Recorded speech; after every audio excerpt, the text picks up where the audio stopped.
නමෝ තස්ස භගවතු අරහතෝ සම්මා සම්බුද්දස්ස නමෝ තස්ස භගවතු අරහතෝ සම්මා සම්බුද්දස්ස නමෝ තස්ස භගවතු අරහතෝ සම්මා සම්බුද්දස්ස වාසනාවන්ත සත්පුරුෂ පින්නතුනි, මේ සිකුරාදා දිනේදී ඔබ අප හැම කෙනෙක්ම මේ භාවනා වැඩසටහනත් සමගයි සම්බන්ධ වී සිටින්නේ.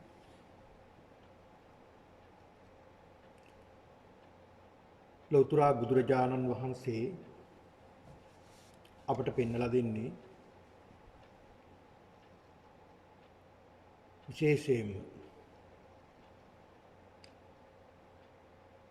අපේ සිත දමනය කරගන්න කියන කාරණාවයි බුදුරජාණන් වහන්සේ අපට පෙන්වලා දෙන්නේ. ඒක බුදුරජාණන් වහන්සේලාගේ අනුශාසනාව. සිත දමනය කර ගැනීම. ඒ සිත දමනය කර ගැනීමට කියා දීම. ඒකට තමයි පින්නතුනි බුදුවරු ලෝකයට පහළ වෙන්නේ. එතකොට බුදුවරු ලෝකයට පහළ වෙන්න පෙර ආතුව මිනිස්සුන්ට සිත දමනය කරගන්නට බැරිද? පින්නතුනි බුදුරු ලෝකෙන්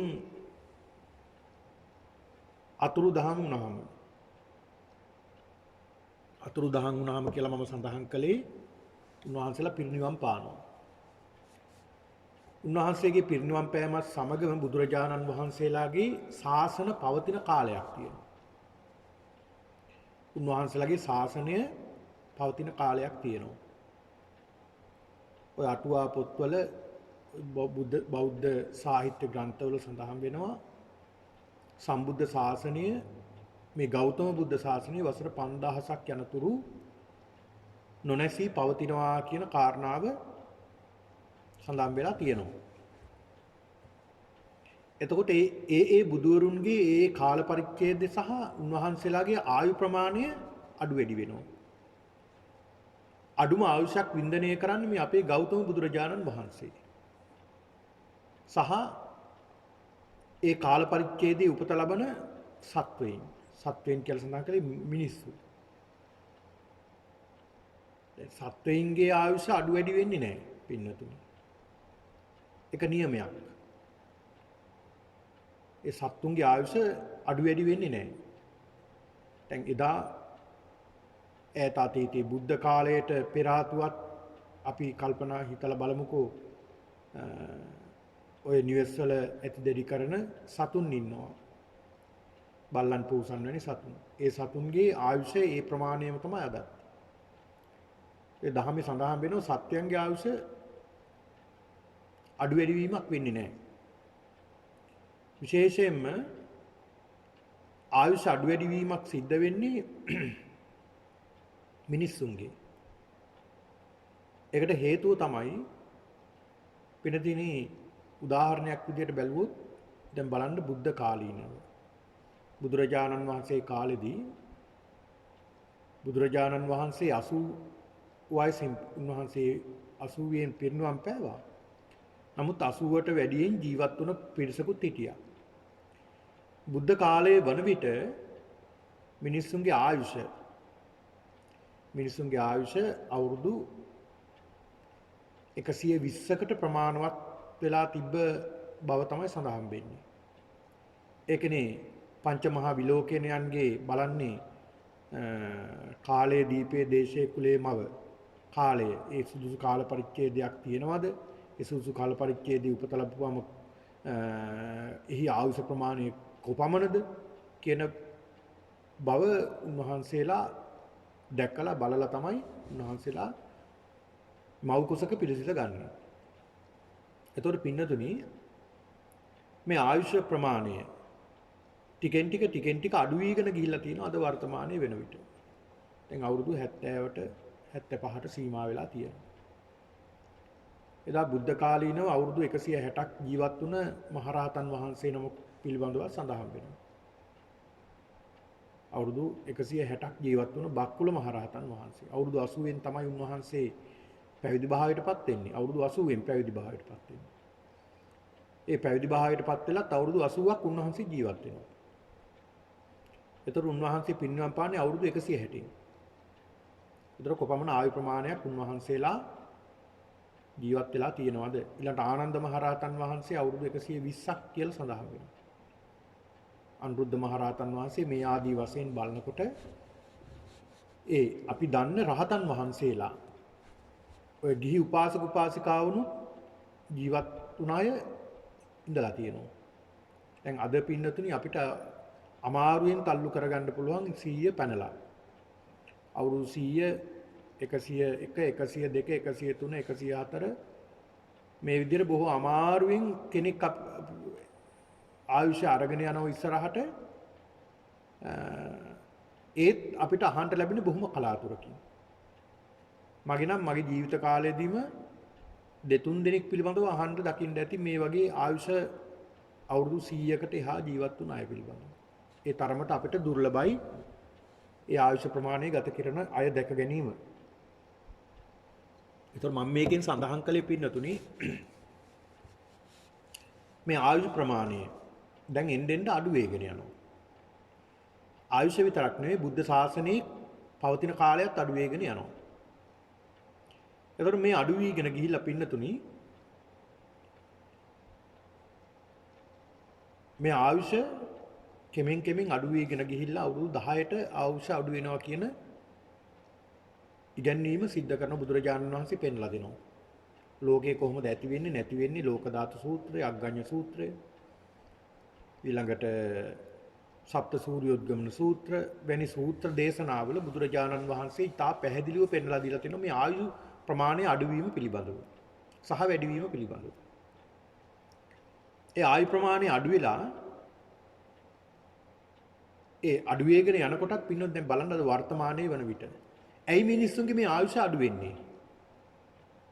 මිනිස්සුන්ගේ ආයුෂ අඩු වීමට ප්‍රධානම හේතුව තමයි මිනිස්සුන්ගේ රාගය බහුල වීම. ඒ කියන්නේ තෘෂ්ණාව බහුල වීම. තෘෂ්ණාව නිසා ද්වේෂය හට ගන්නවා. ඒතොර රාග ද්වේෂ මෝහ. ඒ සියල්ලම සිද්ධ වෙන්නේ මෝහය නිසා. මේ මිනිස්සුන්ගේ රාග ද්වේෂ මෝහ කියන මේ අකුසලයන් බලවත් වීම නිසා තමයි මිනිස්සුන්ගේ ආයු ප්‍රමාණය අඩු වෙන්නේ. දැන් කෙනෙක්ට මෙහෙම කියනකොට හිතන්න බෑ එහෙම කොහොමද සිද්ධ වෙන්නේ කියලා. මම උදාහරණයක් සඳහන් කරන්නම් ඒකට. දැන් අපි උදාහරණයක් බලමු. පින්නතුනි මිනිස්සු අද වර්තමානයේ ලාභ ලබන්නමයි බලන්නේ. ඒ කියන්නේ තමන් ව්‍යාපාරයක් සිද්ධ කරනවා නම් තමන් යටකියාවක් කරනවා නම් ඒකෙන් යම්කිසි වැඩිපුර ලාභයක් ලබා ගැනීමට තමයි බොහෝ දෙනෙක් කල්පනා කරන්නේ. දැන් අපි උදාහරණයක් විදිහට කල්පනා කරලා බලුවොත් දැන් මේ වී ගොවිතැන. මේ වී ගොවිතැන යම්කිසි බීජ වර්ගයක් බිත්තර වී එහෙම නැත්නම් බිත්තර වී මේ බීජ අපිට දෙනවා නම් මේ බීජ වර්ගයෙන් වෙනද කවදාටවත් වැඩිය වෙනත් බීජ වර්ග වලට වැඩිය දෙගුණයක් තුන්ගුණයක් අස්වැන්න ලබා ගන්න පුළුවන් බීජ වර්ගයක් කියලා ප්‍රසිද්ධ වුණොත් පින්නතුනි ඒක අපි නොගෙන ඉන්නේ නැහැ. අපි කවුරුත් ගන්නවා. මොකද අපි කැමති වැඩිපුර අස්වැන්න ලබා ගන්න. දැන් කුඹරකින් අපි හිතමු වී බුසල් 10ක් විතර ගත්තා කියලා. අපි කැමති ඒක වැඩි කරගන්න. 10 15 කරගන්න කැමති. 15 20 කරගන්න කැමති. එතකොට මිනිස්සුන්ගේ මොනවද මේ වර්ධනය වෙන්නේ? මේ වර්ධනය වෙන්නේ ආශාව, තෘෂ්ණාව. ඒ තෘෂ්ණාව වර්ධනය වෙනකොට පින්නතුනි මේ අස්වැන්න ලබා ගැනීමේ චේතනාවෙන් අපි මොනතරම් වසවිස මේ කුඹුරට මුදාහරිනවද? මේ වගේ රටවල් වලත් තියෙනවා ඇති. ලංකාව වගේ රටවල් වල බහුලව භාවිතා කරනවා මේ වසවිස. එතකොට මේ වසවිස භාවිතා කිරීමෙන් පින්නතුනි ඒකාතකින් බුදුරජාණන් වහන්සේ පෙන්වලා දෙනවා මේ වසවිස වෙළඳාම බෞද්ධයන් වශයෙන් දැහැමි වෙළඳාමක් නෙවෙයි කියලා බුදුහාමුදුරු පෙන්ලා දෙනවා. දැහැමි වෙළඳාමක් නෙවෙයි වසවිස වෙළඳාම. වෙළඳාම වර්ග පහක් බුදුහාමුදුරු පෙන්ලා දෙනවා. සත්ත්‍ය මංස මජ්ජ විස කියලා. සත්ත්‍ය වනිජ්ජා ඊළඟ සත්ත්‍ය වනිජ්ජා මා ප්‍රාණ තහයන්න. ඊළාට මංස වනිජ්ජා මජ්ජ වනිජ්ජා විස වනිජ්ජා කියලා. සත්ත්‍ය වනිජ්ජා කියන්නේ සත්ත්ව වෙළඳාම. ඒතකොට සත්ත්ව වෙළඳාම සිද්ධ කරන්න එපා කියලා බුදුහාමුදුරු පෙන්ලා දුන්නේ මසට ගන්නවා ඒ සත්තු. ඒ සත්වයින්ගේ මස් පිනිස සමහර විට ඒ සත්තු විකුණලා දානවා. ඒම පුද්ගලයා මරණයටපත් කරන්නේ නැහැ. හැබැයි ඒ පුද්ගලයා විකුණන්නේ මරණයටපත් කරන පුද්ගලයන්ට. ඒක නිසා මේ සත්ත්ව වෙළඳාම ප්‍රාණඝාතයට අහු වෙන දෙයක් නිසා ඒකට වක්‍රව හෝ සම්බන්ධ වෙලා තියෙන නිසා මොකද අපේ සිත දන්නවනේ අපි මේ සත්‍යය අපි ඇති කරන්නේ මම මැරුවේ නැති වුණාට මේ සත්වයෝ තවත් කෙනෙක්ගේ මේ සත්වයන්ගේ මරණය තවත් කෙනෙක් අතින් සිද්ධ වෙනවා. මම මේ පුජ්‍යලයට තමයි දෙන්නේ කියලා දන්නවා. ඒතර ඒක නිසා බුදුහාමුදුරු දේශනා කළා වැලකින්ට කියලා මේ සත්වයන් දාන්න. ඊළඟ සත්ත්‍ය වනිජ්ජා. සත්ත්‍ය කියන්නේ අවියාවිද සැත්. එතකොට කඩු, කිනිසි, හෙල්ල ඊළඟ අද කාලේ බලනකොට පින්නතුනි නවීන පන්නේ අවියායුධ තුවක්කු පිස්තෝල ඊළඟට බෝම්බා ආදී වශයෙන් මිසයිල මේවා නිෂ්පාදනය කරන්න පින්නතුනි කුරුල්ලෝ එලවන්න නෙමෙයිනේ. මේවා නිෂ්පාදනය කරන්නේ මිනිස්සු මරන්න සත්වයෝ ඝාතනය කරන්න. ඒතර ප්‍රාණඝාතයට. ඒතර මිනිස්සුන්ගේ මොනවද මේ වර්ධනය වෙන්නේ? ද්වේෂය වර්ධනය වෙන්නේ. ද්වේෂය වර්ධනය වෙලා තියෙන්නේ. ඊළාට මාංශ වනිජ්ජා. මාංශ කියන්නේ මස් මාංශ වෙන දාමත් බුදුහාමුදුරුවෝ තහනම් කළා. ඒකට හේතුව තමයි මස් මාංශ වෙළඳාම් කරනකොට ඒ වෙළඳාම් කරන කෙනාට මරලා ගෙනත් දෙන්න වෙනවා තව කෙනෙක්. ඔහු හවුම මරනවා. ඒ නිසා ඒකත් බුදුහාමුදුරුවෝ තහනම් කළා. ඊළාට විස වනිජ්ජා. විස කියලා වස විස. එතකොට මේ වස විස භාවිතාව දැන් මම මේ කාරණාවෙන් සඳහන් කළේ මේ පින්නතුණු මේ වස විස. වස විස දැන් අපි මේ කුඹුර වලට මුදා හරිනවා. ඒ කුඹුර වලට මුදා හැරියාම පින්නතුණි දැන් අස්වැන්න වැඩියෙන් ගන්න අපිට අවශ්‍ය නිසා අපි කුඹුර හාණ්ඩත් පෙර ආතුව කුඹුරේ මුලින්ම අර වල්පැල විනාශ වෙන්න කියලා වහ ගන්නවා. අනේ එකපාරයි එතකොට. ඊළාට පින්නතුණි කුඹුර සීසාලා බිත්තර වී වපුරලා මේ පැල ටික ටික ලොකු වෙගෙන එනකොට ඒත් වල්නාශක කියලා නැවතත් වස ගහනවා වල්පැල විනාශ වෙන්න. ඒ වල්පැල විනාශ වෙන්න ගහනවා කියන්නේ ගොයම් පැල වලටත් ඒව හානියක් වෙනවා. ඒතර ඒ වයිත් වස මහ පොළොවේ වස තියෙන්නේ. ඊළඟට එතන ඉඳලා කුඹුරු අස්වැන්න නෙලා ගන්නකම් ඒ නෙලා ගන්නත් ඔන්න මෙන්න කියලා වස ගහනවා. කී පාරක් වස විස භාවිතා කරනවද? මේක මිනිස්සුන්ට පුරුද්දක් බවට පත් වෙලා. මේ වගේ මිනිස්සුන්ට මිදෙන්න බැරි තත්ත්වයට පත් වෙලා. ඒතකොට මොනවද මේ වර්ධනය වෙන්නේ? මිනිස්සුන්ගේ ද්වේෂය. ද්වේෂය වර්ධනය වෙනවා, තණ්හාව වර්ධනය වෙනවා. මෝහය නිසා තමයි මේ තණ්හාවයි ද්වේෂයයි දෙක වර්ධනය වෙන්නේ. එතකොට දැන් මම මේ සඳහන් කළේ මේ උදාහරණේ පින්නතුණි දැන් වසවිස නිසා මොකද වෙලා තියෙන්නේ? අර වසවිස දැන් අපි වස බෝතලයක් අරන් එක දිගටම බීගෙන ගියොත් ඒ පුද්ගලයා එකපාරටම මරණයටපත් වෙනවා. එකපාරටම නැතත් දවස් දෙකක් හෝ ඉඳලා ඔහු මරණයටපත් වෙනවා. අර පොඩ වස ශරීරයට එක්වීමෙන් මොකද වෙන්නේ? ටික ටික මැරෙනවා. ඊළඟට මොකද සිද්ධ වෙන්නේ? පිළිකා ආදී දැන් ඔය රසකාරක නිසා පිළිකා කාරක තියෙනවනේ මේ රසකාරක දේවල් වල ඊළඟට මේ ආහාරවලත් තියෙන බොහෝ සමහර ආහාරවල. ඉතින් මේවා අපි ආහාරයට ගත්තාම මේ කෘතිම ආහාර ශරීරගත වුණාම ඒ වගේම පිළිකා වර්ධනය වෙනවා. ඒ පිළිකා වර්ධනය වීමේ සම්භාවිතාව වැඩි. අවුරුදු 100ක් ජීවත් වෙන්න තියෙන පුද්ගලයාට මොකද වෙන්නේ? අවුරුදු 60 65 70 වෙනකොට අන්න පිළිකාව වර්ධනය වෙලා මරණයටපත් වෙනවා. නැත්තම් මරණාසන්න වේදනාවකටපත් වෙනවා. අන්න බලන්න ආයුෂ අඩු වෙන හැටි. මෙහෙම තමයි ආයුෂ අඩු වෙන්නේ. මිනිස්සුන්ගේ රාගය, ද්වේෂය බලවත් වීම නිසා මිනිස්සුන්ගේ ආයුෂ එන්න කෙටි වෙනවා, ඊටමත් අල්ප වෙනවා. ටිකෙන් ටික මේක සිද්ධ වෙන්නේ. නැවතත් මිනිස්සු සිල්වත් වෙනකොට පින්නතුනි මිනිස්සුන්ගේ ආයුෂ අසංකේය දක්වා වර්ධනය වෙනවා කියනවා. අසංකේය දක්වා. අසංකේය කියලා සඳහන් කරපුවාම පින්නතුනි සංඛ්‍යාවකින් කියන්න බෑ කියන්නේ එදා කාලේ හැටියට අපිට අද මේකින් සංඛ්‍යාවකින් කියන්න එදා කාලේ හැටියට සංඛ්‍යාව අසංඛ්‍යක් කියන්නේ ඒකයි. ඒ කාලේ වෙනකොට පින්නතුනි මිනිස්සු පුදුමාකාර සිල්වත් බවින් යුක්තයි මිනිස්සු. අඩුම තරමේ පින්නතුනි ඒ කාලේ වෙනකොට මිනිස්සු මොන තරම් සිල්වත්ද කියලා කියනවනේ. දැන් අපි උදාහරණයක් විදිහට කල්පනා කරලා බලමුකෝ. දැන් අඹ ගහක් තියෙනවා. මේ අඹ ගහේ ගෙඩිත් හැදිලා තියෙනවා.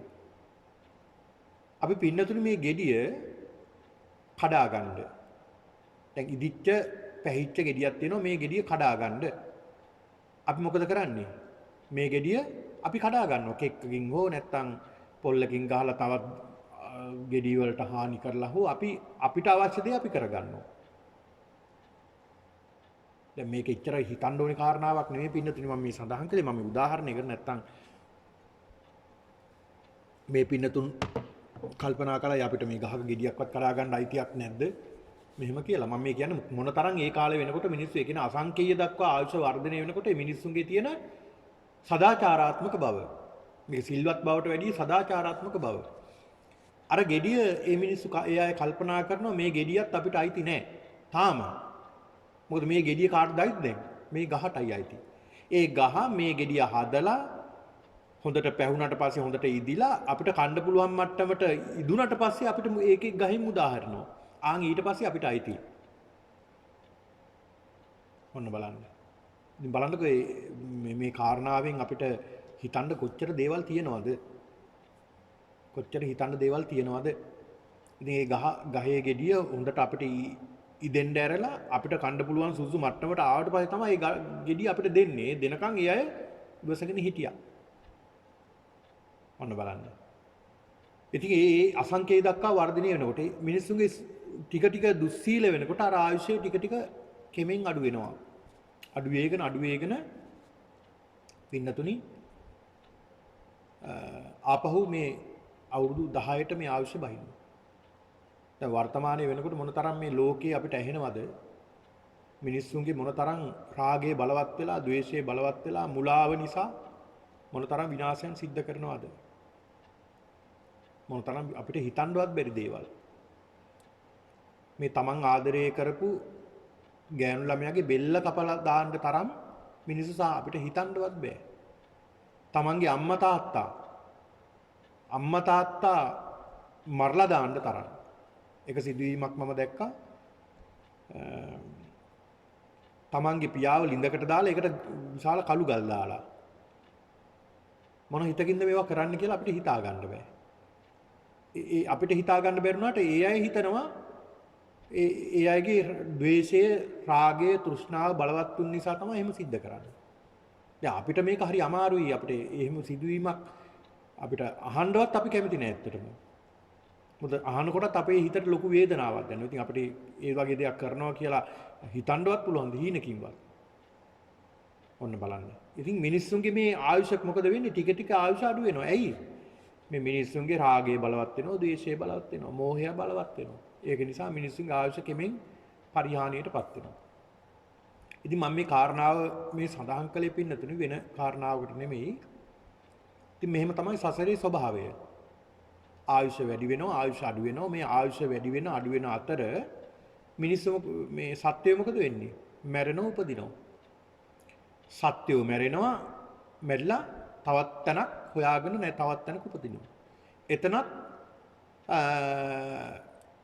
ලෙඩ වෙනවා අසනීප වෙනවා වයසට යනවා දුක් විඳිනවා නැවත මැරෙනවා නැවත තැනකට යනවා මේක තමයි මේ සංසාර චක්‍රය කියලා කියන්නේ එතකොට මේ පින්නතුණි අපි මේ සංසාර චක්‍රය මොන තරම් ඇවිදින්නට ඇද්ද තව ඉදිරියට ඇවිදින්නට තියෙනව ඇද්ද අපි දන්නේ නැහැ ඒ කාරණාව ඒක තථාගතයන් වහන්සේලා තමයි දන්නේ ඊළඟට අපි සියලු ක්ලේශයන් නැති කළාම අපිට දැක් ගන්න පුළුවන් අපි කොච්චර ඇවිද්දාද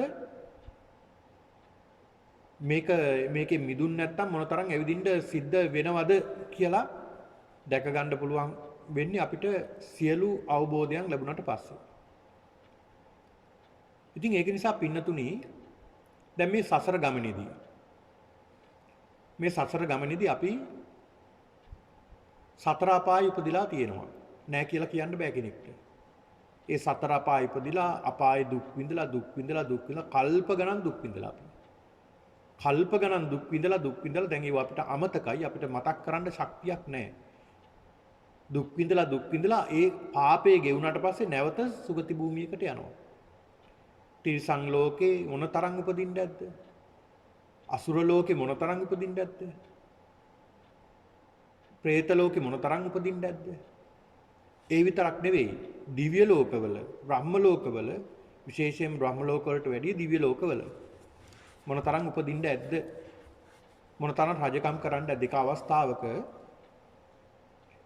බුදුරජාණන් වහන්සේ චාරිකාවේ වැඩම කරන ගමන් ආනන්ද හාමුදුරුවෝ පිටිපස්සෙන් වැඩම කරනවා.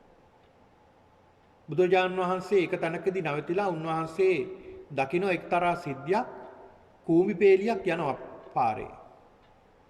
කූඹි පේලියක් යනවා දකින්න. දැක්කට පස්සේ බුදුරජාණන් වහන්සේට සිනහවක් පහළ වෙනවා. ඒ බුදුරජාණන් වහන්සේ අපි වගේ hina වෙන්නේ නැහැ පින්නතුනි. අපි වගේ ගෙවල් වල සිනාසෙනවා වගේ අපි සිනාසෙනවා වගේ උන්වහන්සේලා සිනාසෙන්නේ නැහැ. උන්වහන්සේගේ ශ්‍රී මුඛයේ විවර වෙනවත් සමගම සතර දළදා වහන්සේලාගෙන් සුදු පාට බුදු රැසක් විහිදෙනවා. එතකොට තමයි දැනගන්නේ භාග්‍යතුන් වහන්සේ සිනාවක් පහල කළා කියලා.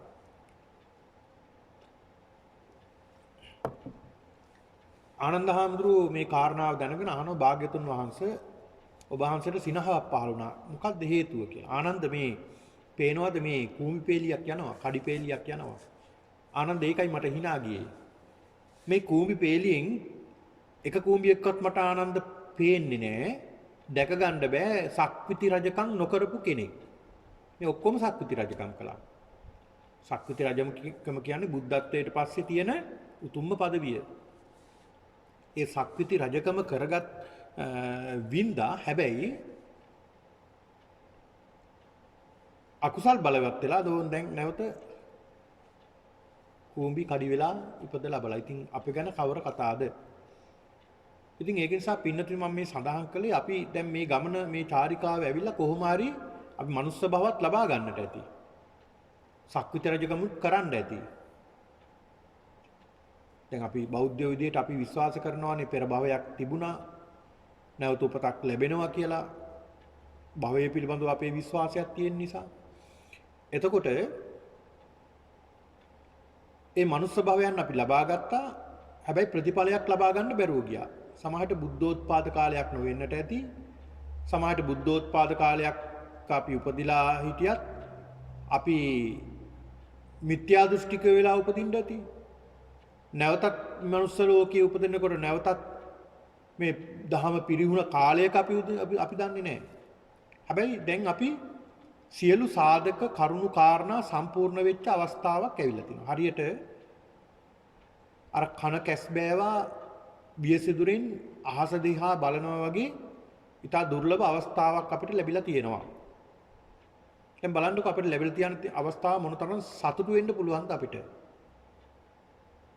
දැන් අපි පින්නතුනි බුද්ධ දේශනාවේ සඳහන් වෙනවා දුර්ලභංච manussත්තම් මිනිසත් භාවයක් ලබා ගැනීම අතිශය දුර්ලභ කාරණාවක්. දැන් මේ දුර්ලභ කාරණාව අපි අංග සම්පූර්ණ කරගෙන නැද්ද? අපි අංග සම්පූර්ණ කරගෙන තියෙනවා මේ දුර්ලභ කාරණාව. ඊළඟට ෂණ සම්පත්තිය. ෂණ සම්පත්තිය හරි දුර්ලභයි එකක්. අපි ඒකත් ලබාගෙන තියෙනවා. ඊළඟ බුද්ධෝත්පාද කාලයක් ලබා ගැනීමත් කියන්නේ බුද්ධෝත්පාද කාලයක මනුසත් භාවයක් ලබා ගැනීම අතිශය දුර්ලභයි. ඉතින් ඒ කාරණාවත් අපිට සම්පූර්ණ වෙලා තියෙන බුද්ධෝත්පාද කාලයක්. බුදුරජාණන් වහන්සේ පිරිනිවන් පාලා නමුත් උන්වහන්සේගේ ශාසනය පවතින කාලයක්. ඊළඟට ඒ සද්ධර්මයේ ශ්‍රවණය කරන්න පුළුවන් පරිසරයක් හැදෙන්නත් ඕන. ඉතින් මේ පරිසරයක් හැදිලා තියෙනවා. ඊළඟ පින්නතුනේ ඔය සියලු සාධක සම්පූර්ණ වුණාට බෑ අපි මිත්‍යා දෘෂ්ටි කරා. ඒ මිත්‍යා දෘෂ්ටික භවෙන් අත මිදිලා තියෙනවා. බලන්නකො මොන තරම් සාධක ගොඩක් අපි සම්පූර්ණ වෙලා තියෙනවද? අනිත් වටිනාම සාධකයේ දැන් මේ වගේ රටවල් වලට එන පිරිස් කල්පනා කරනවා අනේ අපිට දැන් ලංකාවේ දහම පුරුදු කරවූ පිරිස් මේ වගේ රටවල් වලට එනකොට සමහරව අපිට සඳහන් කරලා තියෙනවා මට මේ වගේ රටවල් වලට එනකොට අනේ හාමුදුරුවනේ අපි බොහොම දුකෙන් ආවේ මේ රටවල් වලට එනකොට අපිට මේ දහම භජනය කරන්නට දහම දියුණු කරගන්නට පන්සල් යන්නට බණ භාවනා කරන්නට දන් දෙන්නට අපිට ස්ථානයක් නැද්ද මේ වගේ රටවල් වල කියලා සැකෙන් ආවේ. නමුත් ඒ අය අතිශය සතුටටපත් වුණා. පත් වෙනවා මෙහි එන අය මේ වගේ ලංකාවටත් වඩා තාමත් හොඳට මේ වැඩසටහන් සිද්ධ කරනවා ලංකාවේ වගේම. හරියට ශ්‍රී ලංකාවේ විහාරස්ථානවල සිද්ධ කරනවා වගේම බොහෝම හොඳට බොහොම ශ්‍රද්ධාවෙන් මේ වැඩසටහන් සිද්ධ කරනවා. ඉතින් ඒකත් වාසනාවන්ත නෙමෙයිද? ඒකත් වාසනාවන්ත කාරණාවක්, වටිනා කාරණාවක්. ඊළාට මේ වගේ වැඩසටහන් වලට සිත නිවා ගන්නා වැඩසටහන් වලට සම්බන්ධ වීම මොනතරම් වටිනවද? දැන් මේ සිකුරාදා දිනේ සිදුවෙන මේ භාවනා සීල භාවනා වැඩසටහන් මේ භාවනා වැඩසටහන් ඊළඟට ධර්ම දේශනා වැඩසටහන් වලට සම්බන්ධ වෙනවා ඇත්තෝ. ඉතින් කීයෙන් කී දෙනාද මේකට සම්බන්ධ වෙන්නේ? ඒකත් දුර්ලභ කාරණාවක් නෙමෙයිද අපිට? ඒකත් දුර්ලභ කාරණාවක්. කෙනෙකුට හිතෙන්න පුළුවන් අනේ මෙච්චර මේ අපේ බෞද්ධයෝ ඉන්නවා නමුත් මේ වැඩසටහනට අපිට සම්බන්ධ වෙන්නේ මෙච්චර ප්‍රමාණයක්. එහෙම කියලා කෙනෙක්ට දුක හිතෙන්න දුක් වෙන්න සමාජයට එහෙම හිතෙන්න ඉඩ තියෙනවා. නමුත් එහෙම හිතන්න හොඳ නෑ. මේකත් ඉතා දුර්ලභ අවස්ථාවක් ඔබට ලැබිලා තියෙන්නේ. මොකද මේ දහම භජනය කරන්න ඒකනේ බුදුහාමුදුරු පෙන්ලා දුන්නේ පඤ්ඤාවන් තස්සායන් ධම්මෝ. හැමෝටම දන් දෙන්න බෑ. දන් දෙන අයත් බොහොම විරලයි. හැබැයි දන් දෙන අය අතරින් සිල් රකින්න අයත් බොහොම විරලයි. ඒ සිල් රකන දන් දෙන්නත් පුළුවන්, සිල් රකින්නත් පුළුවන්. හැබැයි භාවනාවට යොමු වෙනවා කියන්නේ ඉතාමත් දුර්ලභයි. ඒක නිසා ඒ දුර්ලභ කරුණු කාරණා රසක් ඔබ අංග සම්පූර්ණ කරගෙන සියන මොහොතයි මේ. ඉතින් ඒක නිසා පින්නතුනි දැන් අපි අපේ භාවනා වැඩසටහන දිගටම සිද්ධ කරගෙන ගියා. බුද්ධානුස්සති භාවනාවෙන් ඉතා සරලව බුදු ගුණ මෙනෙහි කරමින් ඒ බුද්ධානුස්සති භාවනාවත් ඉතා හොඳ භාවනාවක්. දැන් චරිත හයක් පිළිබඳව මම මේ පින්නතොට මූලිකව හඳුන්වලා දුන්නා. රාග, ද්වේෂ, මෝහ, සද්ධා, බුද්ධි, විතක්ක. දැන් ඒ මුලින් මම මේ පින්නතුන්ට කරපු දේශනා මේ භාවනා වැඩසටහන් වලදී මේ පින්නතුන්ට දැන් හැකියාව තියෙනවා තමන්ගේ චරිතය කුමක්ද කියලා අඳුරගන්න. ඒකයි මේ භාවනා වැඩසටහන් රැසක්ම සිද්ධ කරන්නේ. මොකද එක එක්කනාගේ චරිතවලට එක එක විදිහට භාවනාවන් ගැලපෙන්නේ. ඒ වගේම භාවනා කරන ආකාර ඒවත් වෙනස්. ඒ නිසා මේ තම තමන්ගේ චරිතයට අනුකූලව තමන්ට භාවනාවක් දියුණු කරගන්න පුළුවන්. අනිත් භාවනාවක් කරන්න එපා කියනව නෙවෙයි. බහුලව කර යුතු භාවනාවක්, තමන් නිතර වැඩි යුතු භාවනාවක් තමන් තෝරගෙන දිගටම කරගෙන යන්න ඕනේ. ඒ අතර මේ බුද්ධානුස්සති භාවනාව කියන්නේ හිත නිවෙන බුදුහාමුදුරන් ගුණ මෙනෙහි කරනකොට සද්ධාව ඇති වෙන භාවනාවක්. මේ සද්ධාව පින්නතුනි ඒ සද්ධාවත් ආකාර කීපයක් සඳහන් වෙනවා. ඒ පස්සන ප්‍රීතිය කියලා සඳහන් වෙනවා. ඒ ප්‍රීති ආකාර පහක් තියෙනවා. ඒ සද්ධාව ඇති වෙනකොට ඇති වෙන ප්‍රීතිය පියවර පහක් තියෙනවා. ඒ පියවර පහෙන් යුක්තව දියුණු කරගන්නට පුළුවන්. ඒ සද්ධාව ඇති වුණා කියලා කියන්නේ පින්නතුනි ඒ සද්ධාව බලවත් වෙලා ඔහු මරණයටපත් වුණාම ඒකාන්ත වශයෙන් සුගති භූමියකමයි. සද්ධාව ඇති වුණා. ඒකෙන් බුදුහාමුදුරු දේශනා කළේ යම්කිසි කෙනෙක් තථාගතයන් වහන්සේ නැත්නම් බුදුරජාණන් වහන්සේ කෙරෙහි ශ්‍රද්ධාව ඇති කරගෙන මරණයටපත් වුණොත් එයානම් අපායට යන්නේ නැහැ. පහය මානුසන්දේහං දේවකාය පරිපූර්ණසන්ති. මරණයෙන් පස්සේ දිව්‍යයන් අතර තමයි උපත ලබන්නේ කියලා සඳහන් කරනවා. ඔය දුටු ගැමුණු මහරජතුමා හරි ශ්‍රද්ධාවන්ත කෙනෙක්. අනාථපිණ්ඩික සිටුතුමා ශ්‍රද්ධාවන්ත කෙනෙක්. ඊළඟට ධම්මික උපාසකතුමා ශ්‍රද්ධාවන්ත කෙනෙක්. ඉතින් මේ අය මරණාසන්න මොහොතේ දිව්‍ය ලෝකවලින් එක්කල යන්න අහසේ පොරකමින් හිටියා කියනවා. මේ කතා පුවත්වල සඳහන් වෙනවා දේශනාවල. ඉතින් පින්නතුනි මේ බුද්ධානුස්සති භාවනාව අපි සිද්ධ කළා. ඊළඟට ආනාපාන සති භාවනාව මේ ආදී වශයෙන් අපි මේ භාවනාවන් සිද්ධ කරලා මෛත්‍රී භාවනාවන් සිද්ධ කරලා අපි සාකච්ඡා කරගෙන ගියේ මේ සතර සතිපට්ඨානෙ අපි මේ දිනු කරගෙන යන්නේ. සතර සතිපට්ඨානෙ අපි දිනු කරගෙන ගියේ. මොකද මේ සතර සතිපට්ඨානෙ තමයි පින්නතුනි ඒකායනෝ භික්කවේ අයම් මග්ගෝ සත්තානම් විසුද්ධිය. එකම මාර්ගයේ මේ සත්‍යයන්ට පිරිසුදු වීමට තියෙන චත්තාරෝ සතිපට්ඨාන සතර සතිපට්ඨානෙ. ඒ සතර සතිපට්ඨානේ කායානුපස්සනාව තමයි අපි මේ දිනු කරගෙන යන්නේ. ඒ කායානුපස්සනාවේදී ආනාපාන පබ්බේ ගැන කතා කළා. ඉරියාපත පබ්බේ පිළිබඳව කතා කළා.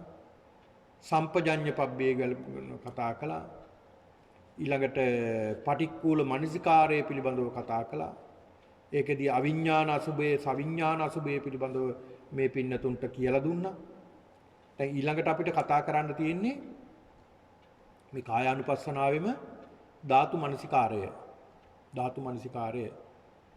ඉතින් මේ ධාතු මනසිකාරයේ පින්නතුනි හොඳට මේ පින්නතුන් හොඳට ශ්‍රවණය කරන්න. මෙතන ඉඳලා තමයි සක්කාය දිට්ඨිය ගැලවිගෙන යන්න ආරම්භ වෙන්නේ.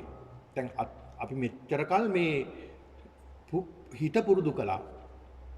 මෙච්චර කල් හිත පුරුදු කළා මේ ගලව ගන්න. මොනවා ගලව ගන්නද? මේ මම මගේ කියන සංඥාව ගලව ගන්න. සංඥා ගලව ගන්න.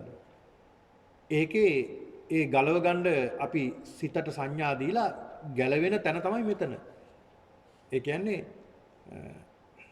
මේ ධාතු මනසිකාරයේ ඉඳලා තමයි මේක ටික ටික ලෙහිගෙන ලෙහිනවා. ලෙහිගෙන යන්නේ. දැන් මෙච්චර කල් තද වෙලා තිබුණ මේ ගැටේ මේ තද වෙලා තිබුණ මේ බැම්ම දැන් අපි ටික ටික බුද්ධානුස්සතිය, ධම්මානුස්සති, සංඝානුස්සති, සීලානුස්සති, ත්‍යාගානුස්සති, මෛත්‍රී භාවනාව, ආනාපාන සති මේ භාවනාවන් සිද්ධ කරලා අපි ටික ටික අර බැම්ම ටික ටික බුරුල් කරගත්තා. දැන් බුරුල් කරලා අපි නැවතත් මේ ධාතු මනසිකාරය තුලින් කරන්නේ මේක ලියා ගන්න. ඒ කියන්නේ මේ මමත්වයේ ලියා ගන්නයි අපි මේ යන්නේ. ඒතර පින්නතුනි මේ දේශනාව අපිට සති කීපයක් සිද්ධ කරන්න වෙයි. ඒකයි මම මේ පින්නතුන්ට පෙර ආතුව සඳහන් කළේ. මේකට මේ පින්නතුන් විහාරස්ථානයට එන කාලෙක විස්තර කරන්නම් කියලා. නමුත් අපිට එන්න පුළුවන්කමක් ළඟකදී වෙයිද දන්නේ නැති නිසායි මම තීරණය කළේ මේක අපි සාකච්ඡා කළොත් හොඳයි කියලා. ඉදිරියට භාවනා ක්‍රම ගණනාවක් ගැන අපිට ඉගෙන ගන්නට තියෙනවා. ඒක නිසා පින්නතුනි බුදුරජාණන් වහන්සේ පෙන්ලා දෙනවා දැන් මේ අපිට මේ සූත්‍ර පිටකයෙන් පොඩ්ඩක් ඉවත් වෙලා අපිට අභිධර්ම පිටකයේ පිළිබඳව අපිට පොඩ්ඩක් කතා කරන්නට වෙනවා එතකොට. දැන් මේ ධාතු මනසිකාරයේදී. මොකද මේ ධාතු මනසිකාරයේදී ධාතු බෙදා වෙන් කරගන්න අපි කතා කළාට බෑ. අපිට ඒක හොඳ අවබෝධයක් තියෙන්න ඕන. හොඳ සිහියක් තියෙන්න ඕන. ඒ ගැන හොඳ අවබෝධයක් ලබා ගන්නට ඕන. ඒක නිසා අපි ටික ටික මේ ටිකක් ගැඹුරු දෙයක් පින්නතුනි. නමුත් අවබෝධ කරගන්නට බැරිකමක් තියෙනව නෙවෙයි ගැඹුරු කියලා. නමුත් මේක ටිකක් අපි කතා කරන්න ඕනි, සාකච්ඡා කරන්න ඕනි කාරණාවක් මේ සඳහන් කරන්නේ. ඒතකොට පින්නතුනි මම ආරම්භ කරන්නම් මේක මේ ආකාරයට. එතකොට දැන් අපි ගත්තාම දැන් තමන් ගැන ටිකක් කල්පනා කරලා බලන්න. තමන් ගැන කල්පනා කරලා බලපුවහම පොඩ්ඩක් කල්පනා කරන්න මම දැන් එතකොට එනවා හැඟීමක් මම. දැන් මෛත්‍රී භාවනාව සිද්ධ කරනකොටත් අපි කළේ ඒකනේ. මම නිදුක් වෙම්මා නිරෝගී වෙම්මා. එතකොට එතන මම. එතකොට මම කියලා හැඟීමක් අපිට එනවා. මෙන්න මේක තමයි සක්කාය දිට්ඨිය. මම කියන කාරණාව.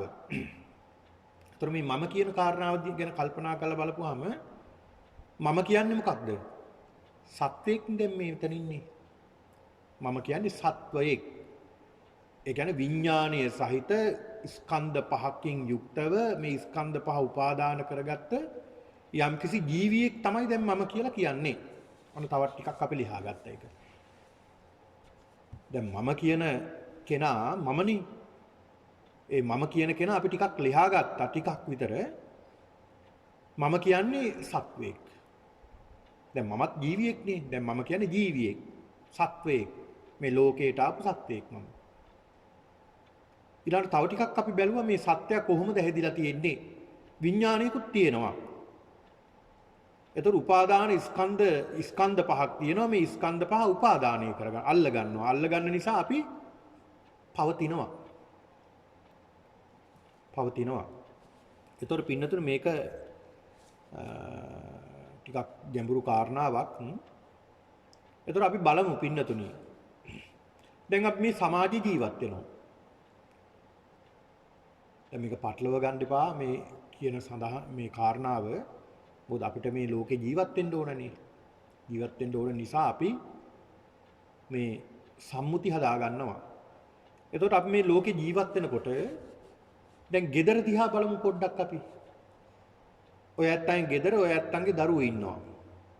මේ මගේ පුතා, මේ මගේ දුව, මේ මගේ මහත්තයා, මේ මගේ නෝනා, මේ මගේ අම්මා, මේ මගේ තාත්තා, මේ මගේ අක්කා නංගි කියලා අපි හදාගත්ත වපසරියක් තියෙනවා ගෙදර තුල. දැන් මේක මේ විදිහට අපි හදාගත්තේ මොකටද? ජීවත් වෙන්න. වෙන දෙයකට නෙමෙයි ජීවත් වෙන්නනේ අපි හදාගත්තේ. තාත්තට අම්මා කියලා කියන්නේ නෑනේ. තාත්තට තාත්තා කියලා කියන්නේ. අම්මට අම්මා කියන්නේ.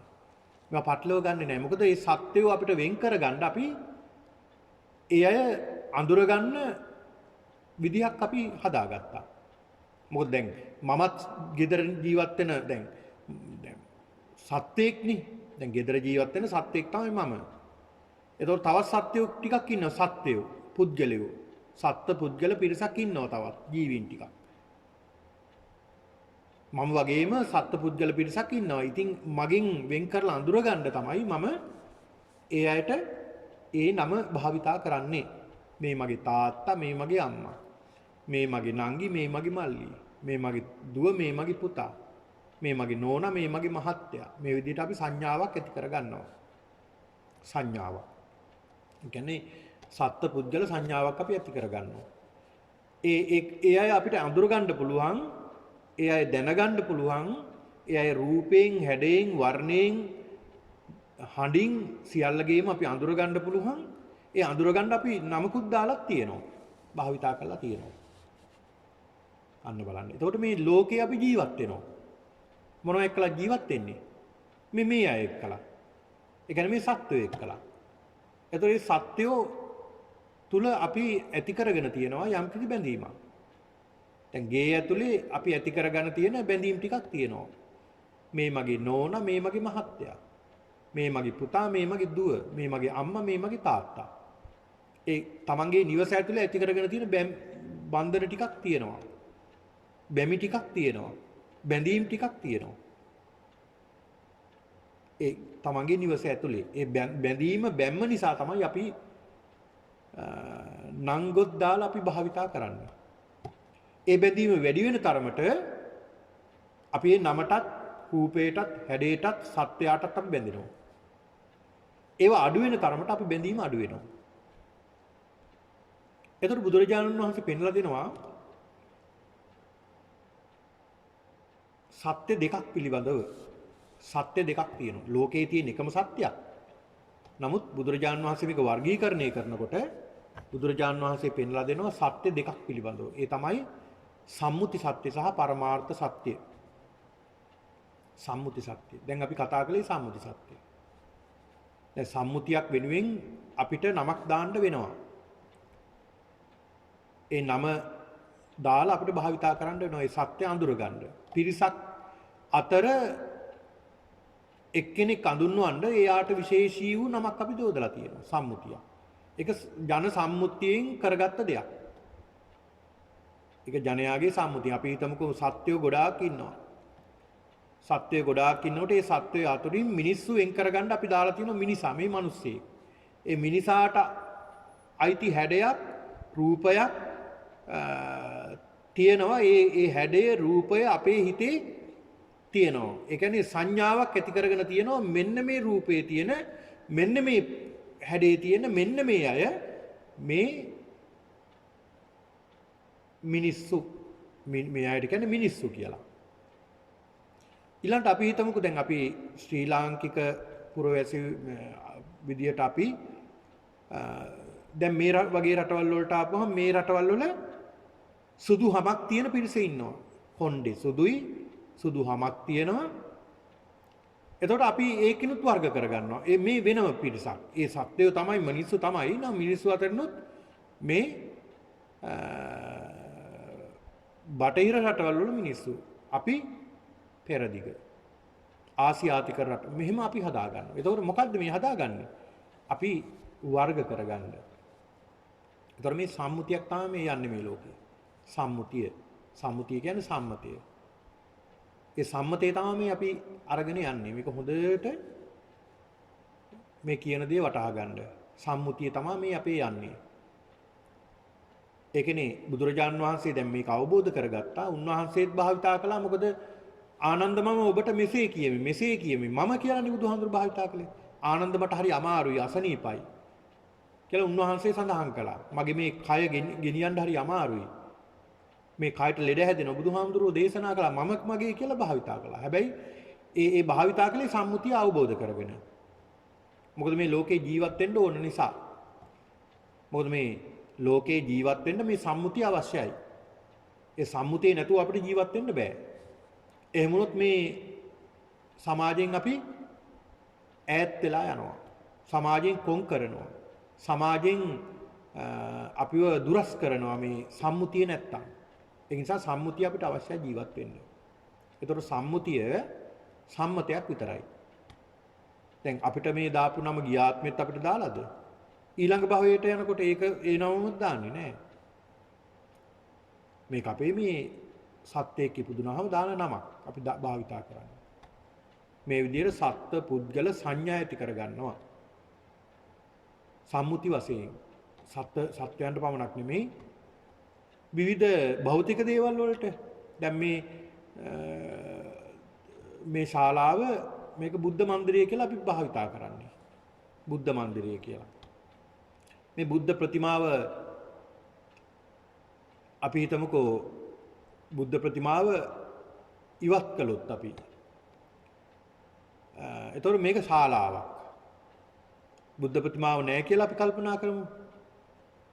එතකොට වෙනත් කෙනෙක් මේ ස්ථානයට ආවොත් එයා භාවිතා කරන්න මේක වෙනත් දෙයකට. දැන් අපේ සම්මතයක් තියෙනවා මේක විහාරය කියලා සම්මතයක් තියෙනවා. එතකොට මේ බුද්ධ ප්‍රතිමාව මේක බුද්ධ ප්‍රතිමාවක්. භාග්‍යවතුන් වහන්සේ මේ වැඩ ඉන්නේ සංඥාවක් අර. ඒක සම්මුතියක් මේක. මේ අපි හදාගන්නා සියල්ලම සම්මුති තමයි අපි හදාගන්නේ. සම්මුතියකට කියනවා සම්මුති සත්‍ය. ඊළාට බුදුහාමුදුරු පෙන්ලා දෙනවා මේ සම්මුතිය නෙමෙයි අපිට වටින්නේ ධර්මයේ දියුණු කරන කෙනාට මේ භාවනාව දියුණු කරන කෙනාට මේ භාවනාව දිගටම දියුණු කරගෙන යන නිසායි මේ පින්නතුන්ට මම මේ කාරණාව සඳහන් කරන්නේ. පරමාර්ථය කියලා සත්‍යයක් තියෙනවා පරමාර්ථය. මේ පරමාර්ථ සත්‍ය තුල බුදුරජාණන් වහන්සේ පෙන්ලා දෙනවා මේ සත්ත්ව පුද්ගල සියල්ල බෙදන්න කියලා. ඒ කියන්නේ බුද්ධහමට කියන්නේ විභජ්‍යවාදය කියලා. ඒ කියන්නේ බෙදා වෙන් කරලා තමයි බුදුහාමුදුරු පෙන්ලා දෙන්නේ. බෙදලා වෙන් කරනවා. බෙදලා වෙන් කරපුවාම තමයි පින්නතුනි පුළුවන් තරම් කුඩා කරගත්තාම අපිට සත්‍ය අවබෝධ කරගන්න ලේසියි. මේක සමූහයක් විදියට තියෙනකොට අපිට ඒක මොකක්ද කියලා හොයාගන්න බෑ. දැන් ඈතින් ඉඳලා බලනකොට ඈති කෙනෙක්ව අපිට අඳුර ගන්න බෑ පිරිසක් මැද ඉන්නකොට.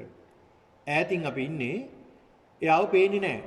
ඡායාව වගේ පේනවා. හරියට මෙයා කවුද කියලා අඳුර ගන්න බෑ. අපි හිතමුකෝ අපේ නෑදෑයෙක් අපේ දරුවෙක් කියලා. අපේ දරුවව අපිට අඳුර ගන්න බෑ. මොකද පිරිසක් මැද්දේ ඉන්නේ. අපි ළඟට ගියොත් පුළුවන් මේ මගේ පුතා මේ මගේ දුව කියලා අඳුර ගන්න පුළුවන්. ඒක නිසා අපි අර සමූහයෙන් වෙන් කරගත්තාම අපිට පුළුවන් අඳුර ගන්න. ඒකට කියනවා පරමාර්ථ සත්‍ය. පරමාර්ථය. එතකොට මේ පරමාර්ථය ගැන පින්නතුනි කතා කරනකොට මේ බුදුහාමුදුරුවෝ පෙන්වලා දෙනවා මේ පරමාර්ථ සත්‍යයේදී. තා වටිනා ගාතාවක් ඒක. යතාහි අංග සම්භාරෝ හෝති සද්දෝ රතෝ ඉති. ඒවං කන්දේසු සත්තේසු හෝති සත්තෝති සම්මුති. හරි ලස්සන විග්‍රහයක්, හරි ගැඹුරු විග්‍රහයක් මේ කාරණාව. යතාහි අංග සම්භාරෝ හෝති සද්දෝ රතෝ ඉති. අංග ගොඩක් එකතු වෙනවා. එකතු වුණාම අපි හදා ගන්නවා සම්මුතියක්. අන්න අංග ගොඩක් එකතු වුණා. ඒ විවිධ අංග වලටත් අපි සම්මුතිය දාගෙන තියෙනවා. ඒ විවිධ අංග එකතු කරගපුවාම ඒ හැදෙන අංගයටත් අපි නමක් දානවා. එතකොට එහෙම අපි නමක් දාලා භාවිතා කරනවා. අන්න ඒ වගේ තමයි සත්‍යයක් සම්මුතියක් විතරයි මේ සත්‍යයේ භාවිතා වෙන්නේ. සත්‍යයේ භාවිතා වෙන්නේත් මේ මිනිස්සුන්ගේ සත්වයන්ගේ භාවිතා වෙන්නේත් මේ සම්මුතිය විතරයි. එතකොට මේක බෙදලා වෙන් කරපුවාම තමයි තේරෙන්නේ. එකතු කරපුවාම මේක සම්මුතියක් වෙනවා. බෙදලා දක්වපුවාම මේක පරමාර්ථයක් බවට පත් වෙනවා. පරමාර්ථයක් බවට පත් වෙනවා. පින්නතුනි දැන් මේ කාරණාව සඳහන් කරනකොට බුදුරජාණන් වහන්සේ පෙන්වලා දෙනවා. දැන් සත්‍ය විදිහට දැන් අපි හිතමුකෝ දැන් මේ කාරණාවේ සඳහන් වෙනවානේ රතයක් ගැන. දැන් එදා කාලේ බුදුරජාණන් වහන්සේ කාලේ තිබුණේ රත විදිහට අශ්ව කරත්ත ගොන් කරත්ත. ඒ කියන්නේ ගවයන් අදින කරත්ත තමයි තිබුණේ. ඒ නිසා රතය කියලා සඳහන් දැන් අද වර්තමානයේ විදිහට ඔය ඇත්තන්ගේ කාර් වෑන් මේ වගේ දේවල්. දැන් අපි හිතමුකෝ වර්තමානයේ විදිහට කාර් එක තමන්ගේ කාර් එක. අපි භාවිතා කරනවා මේක කාර් එකක් කියලා. මේ කාර් එක දැන් අපි සම්මුතියක් දාගෙන තියෙනවා මේක කාර් එක. මේ හැඩයෙන් තියෙන මේ තියෙන දේ තමයි කියන්නේ මේ කාර් එක කියලා. දැන් අපි පින්නතුනි පොඩි කාලේ ඔය ඇත්තන්ට මතකද අපි රූප අඳිනවා කාර් එක කියලා. අර කාර් එකේ හැඩයට තමයි අපි අඳින්නේ. ඒතකොට ඒක කාර් එකක් කියලා අපි සංඥාවක් ඇති කරගෙන තියෙනවා. ඒතකොට තමන්ගේ මේ වාහනය රතය මේකේ කෑලි අපි අයින් කරනවා. දැන් රෝද හතර අපි අයින් කරලා තියෙනවා. අයින් කරනවා. ගලවලා අයින් කරනවා. ඒතකොට ඒ රෝද වලට අපි ඒක සම්මුතියක් රෝද කියලා කියන්නේ. ඒක අයින් කරනවා. ඊළාට කාර් එකේ තියෙන එන්ජින් එකත් අපි අයින් කරනවා. එන්ජින් එකත් අයින් කරලා පැත්තකින් තියනවා. ඊළඟට මේකේ තියෙන සීට් ටික, දොරවල්, වීදුරු, ග්ලාස් සියලු දේ අපි අයින් කරලා පැත්තකට තියනවා. ඒ සියලුම දේවල් පැත්තකින් තැන් වල ගොඩවල් ගහලා තිබ්බහම වෙන් කරලා තිබ්බහම එතකොට අපි අර සම්මුතියෙන් හදාගත්ත සම්මුතිය එතන තියනවද? එතන නැහැ. එතකොට එතන සම්මුතියක් නැහැ. දැන් අර සම්මුතියක් අපි හදාගත්තා. ඒ සම්මුතිය දැන් තියනවද? දැන් ඒ සම්මුතිය නැහැ. මොකද සම්මුතිය ගැලුවානේ අපි. සම්මුතිය ගැලෙව්වා අපි. දැන් වෙනම සම්මුති ගොඩක් ඒ තැන් වල තියෙනවා. ඒක ගැඹුරු කාරණාවක්. ඒක අපි පැත්තකින් තියමුකෝ. දැන් අපි මුලින් හදාගත්ත සම්මුතිය පින්නතුනි ඒක දැන් නැහැ. දැන් කාර් එක කියන කාරණාව නැහැ. දැන් උදාහරණයක් තවත් කියන්නම්කෝ. දැන් මේ ශාලාව මේ බුද්ධ මන්දිරය කියලා සඳහන් වෙනවනේ දැන් මේ ශාලාව. දැන් මේකේ තියෙන මේ ලී ටික ඊළඟට මේ උළුවහු ජනෙල් ඊළඟට මේ දොරවල් මේ සියල්ලම අයින් කරනවා. වහලය සියල්ල අයින් කරලා පැත්තකින් ගොඩවල් වලට දානවා. එතකොට මෙතන ශාලාවක් කලින් තිබ්බා දැන් ශාලාව නැහැ. එතකොට මොකද වෙන්නේ? අපි හදාගත්තනේ සම්මුතියක්. දැන් ඒ සම්මුතිය නැහැ. මොකද නැත්තේ? ඒ සම්මුතිය නැත්තේ අර සම්මුතිය හදාගත්ත දේවල් අපි අයින් කරගත්තා. ඒ අයින් කරාට පස්සේ එතන සම්මුතියක් නැහැ. දැන් සමහර අවස්ථාවල ඔය ඇත්තන්ට දැක් ගන්න පුළුවන් නේ. ඔය පරණ ගෙවල් එහෙම කඩනවා. දැන් මේ මාසේ යනකොට ඒ ගෙදර තිබ්බ පරණ ගෙදර ඊළඟ සතියේ යනකොට ඒ ගෙදර කඩලා. දැන් එතන ගෙදරක් නැහැ gadol ටිකක් විතරයි. දැන් අපිට කියන්න පුළුවන් දා මේ ගෙදර කියලා. ගෙදර කියන්න බෑ gadol ටිකක් කියලා අපි දකිනවා. ඒතර අර සම්මුතියෙන් හදාගත්ත දේ සම්මුතිය විසිරනකොට ඒ සම්මුතිය නෑ පරමාර්ථයක් බවට පත් වෙනවා. සම්මුතියක් නේ අපි මේ හදා. ඒතකොට මේ ලෝකේ අපි හදාගන්න තරමක් හදාගන්නේ සම්මුති. ඒ සම්මුති හදාගෙන ඒ සම්මුතියන්ට අපි සම්මුති වලට අපි ඇලෙනවා. සම්මුති හදාගන්නව සම්මුති වලට ඇලෙනවා. ඔන්න බලන්න. සම්මුතිය කියන්නේ ඒක. දැන් අපි බලන්නකො ටිකක් කල්පනා කරලා මේ පින්නතුන. අපි සම්මුතියට නේද මේ ඇලිලා තියෙන්නේ. එතකොට මේ සම්මුති ගොඩක් නේද අපි හදාගෙන තියෙන්නේ. සම්මුති රසක් නේද අපි මේ සංකාර විදියට හදාගෙන තියෙන්නේ. සම්මුති ගොඩක්. ඒ සම්මුතිය අයින් කරපුවාම ඒ සම්මුතිය කඩලා දැම්මහම ඒ සම්මුතිය එතන නැහැ. අපි හදාගත්ත දේ එතන නැහැ. ඒක తాවකාලික දෙයක් තමයි අපි හදාගෙන තියෙන්නේ. කියන කාරණාව තමයි පින්නතුනි මේකෙන් අපි සාකච්ඡා කරන්නට ඕනේ. හොඳයි දැන් මේ අපිට තියෙන කාල වේලාව අවසන් වෙලා තියෙන නිසා මේ භාවනා වැඩසටහන අපි ඉදිරියට සිද්ධ කරගෙන යනවා. කොහොමද භාවනා කරන්නේ කියන කාරණාව ඉදිරියට අපි සාකච්ඡා කරමු.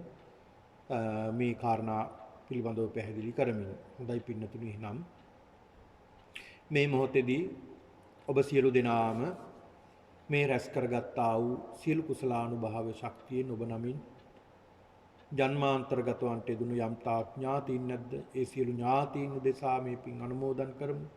දෙවියන්ට අනුමෝදන් කරමු. අනුමෝදන් වේවා. දෙවියන් ඥාතීන් දුකින් අත මිදී උතුම් නිවනින් සැනසෙත්වා කියන කාරණාව හිතේ තබාගෙන දෙවියන්ට ඥාතීන්ට අපි පින් අනුමෝදන් කරමු. ඉදං වූ ඥාතිනං හෝතු සුඛිතා හොන්තු ඥාතයෝ ඉදං වූ ඥාතිනං හෝතු සුඛිතා හොන්තු ඥාතයෝ ඉදං වූ ඥාතිනං හෝතු සුඛිතා හොන්තු ඥාතයෝ ittavata ca ammehi sambataṃ puñña sampadam sabbe devānumodantu sabba sampatti siddhiyā ittavata ca ammehi sambataṃ puñña sampadam sabbe bhūtānumodantu sabba sampatti siddhiyā ittavata ca ammehi sambataṃ puñña sampadam සබ්බේ සත්තානුමෝදන්තු සබ්බ සම්පatti සිද්ධියා ආකාසට්ටා ච බුම්මට්ටා දේවා නාග මහිද්దికා පුඤ්ඤන්තං අනුමෝදිත්වා චිරං රක්ඛන්තු ශාසනං ආකාසට්ටා ච බුම්මට්ටා දේවා නාග මහිද්దికා පුඤ්ඤන්තං අනුමෝදිත්වා චිරං රක්ඛන්තු දේශනං ආකාසට්ටා ච බුම්මට්ටා දේවා නාග මහිද්దికා පුඤ්ඤන්තං අනුමෝදිත්වා චිරං රක්ඛන්තු මම් පරන්ති